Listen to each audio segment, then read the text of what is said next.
Break کے بعد ایک بار پھر سے آپ کو خوش آمدید کہتے ہیں. ناظرین, روس کے وزیر خارجہ پاکستان کے 2 روزہ دورے پر پہنچے ہیں. اہم بات یہ ہے اس دورے کی کہ روس کے کسی بھی روسی وزیر خارجہ کا 9 سالوں کے بعد پاکستان کا یہ دورہ ہے. کیا اہمیت ہے اس دورے کی, میں بات کروں گی. وزیر خارجہ شاہ محمود قریشی صاحب نے مجھے جوائن کیا ہے. السلام علیکم, بہت بہت شکریہ شاہ صاحب آپ کا. شاہ صاحب, سب سے پہلے بات کرنا چاہوں گی, روسی وزیر خارجہ, کسی بھی روسی وزیر خارجہ کا 9 سال کے بعد پاکستان کا یہ دورہ ہے. اس بات سے کوئی انکار نہیں ہے کہ رشیا اور پاکستان جو ہے ان کے اچھے تعلقات اور روس خطے کا انتہائی اہم ملک ہے.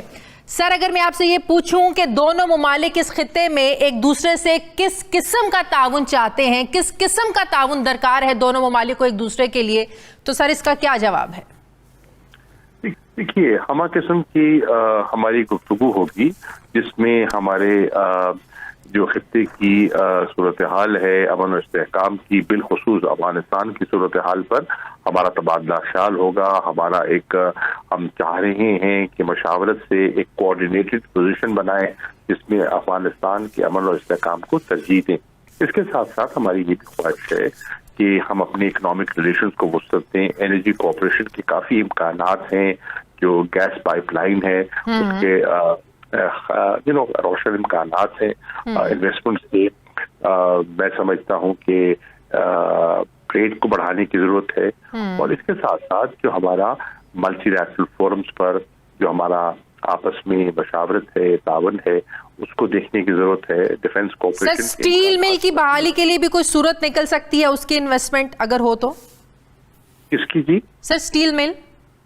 ہاں, کیوں نہیں, بالکل بالکل, یقیناً اسٹیل مل میں ہم ایک پبلک پرائیویٹ پارٹنرشپ کے ذریعے آگے بڑھنا چاہ رہے ہیں, اور اس میں ہم بالکل دعوت دینا چاہیں گے.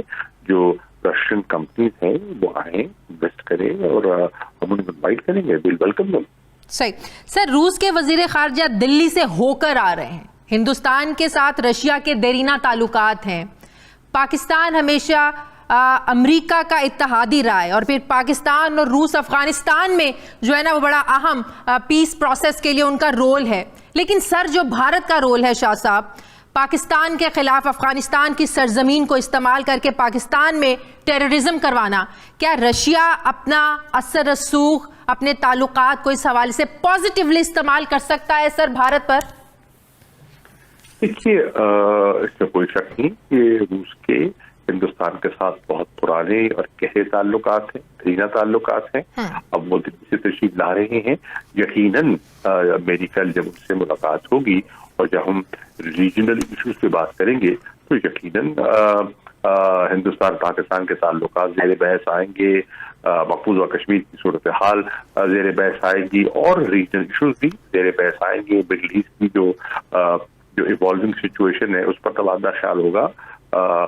سینٹرل ایشیا کے ساتھ کنیکٹیوٹی کے جو امکانات ہیں اس پر بات ہوگی یقیناً. صحیح. اچھا شاہ صاحب, پاکستان اور بھارت کے درمیان تجارت کو لے کر جو اتنی بحث ہوئی, اتنا گرما گرمی ہوئی, میڈیا پر بڑی تنقید ہوئی کہ ECC کا فیصلہ, پرائم منسٹر صاحب جو ہیں وہ ایک ہیٹ پہن کر کوئی فیصلہ کرتے ہیں, پھر اپنے ہی فیصلے کی نفی کر دیتے ہیں.